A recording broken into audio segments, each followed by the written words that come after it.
You've probably heard that you need thousands of dollars to start investing, that it's a rich person's game, that $100 is too small to matter. So you wait, you save up, you tell yourself that when you hit $500 or $1,000, then you'll finally begin. That sounds logical, but here's the reality. Almost every successful long-term investor started with an amount that felt too small to even call investing. And the majority of people who wait for the right amount never invest at all. The real question isn't whether $100 is enough. It's why so many people with $100 fail to become investors, while a smaller percentage succeed, and what they did differently. The appealing story. The conventional narrative is simple and seductive. Start with $100. Invest in an index fund. Let compound interest work for 30 years. Watch it turn into thousands. The math checks out. A $100 investment growing at 10% annually becomes $1,144 in 30 years. That's a satisfying multiplier. It's proof that everyone can become an investor. Investment apps and brokerages love promoting this story because it removes the biggest objection from potential customers. You don't need money. You just need to start. This is technically true, but it's also incomplete in a way that matters enormously, where the story falls apart. Here's what the cheerful narrative doesn't explain. Managing an account with $100 creates a unique set of problems that don't exist when you're investing $5,000 or $50,000. The first problem is fees. When you invest $100, the cost of simply opening an account, or the annual maintenance fee, or the trading commission, even at discount brokerages, can represent 5 to 10% of your total investment. You haven't earned anything yet. You've already lost a tenth of your money to the system itself. Compare that to someone investing $10,000. The same $10 fee represents 0.1% of their capital. It's mathematically not the same game, but the fees are just the entry point. The real problem is psychological and structural. When you have $100 invested, you're not thinking about compounding.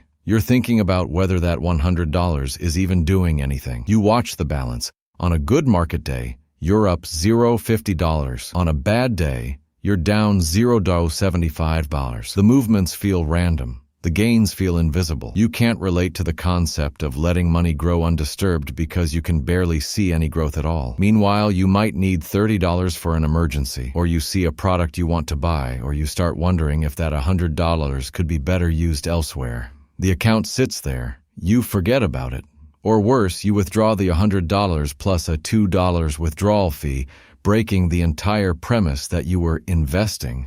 This is not a failure of willpower. This is a structural problem. Small amounts of money create a psychological gap between your action, you invested, and the feeling that anything is happening. And humans are not wired to repeat actions that produce no observable feedback. The actual mechanics of investing, $100. Let's walk through what actually happens when you take $100 and put it into an index fund through a typical brokerage app. First, you download the app. That's easy. You create an account. That usually takes 5 to 10 minutes. You connect your bank account. Now you transfer $100. Depending on the bank and brokerage, this might take 1 to 5 business days. Once the money clears, you're sitting with $100 in a cash account, not yet invested. Now you have to make a decision. Which fund do you buy? This is where the educational gap becomes obvious. The app will likely suggest a few options. Maybe an SP 500 index fund, a total market fund, or a target date fund. The names all sound intelligent and official, but what do they actually do? An SP 500 index fund tracks 500 large American companies. When you put $100 into it, you're not buying 500 different shares. You're buying a fractional piece of one share that itself represents 500 companies. You own a slice of a slice. The advantage is that your $100 is now diversified. If one company falls apart, you barely notice. The disadvantage is that the concept is so abstract that most beginners don't understand what they actually own. A total market fund is broader. It includes large companies,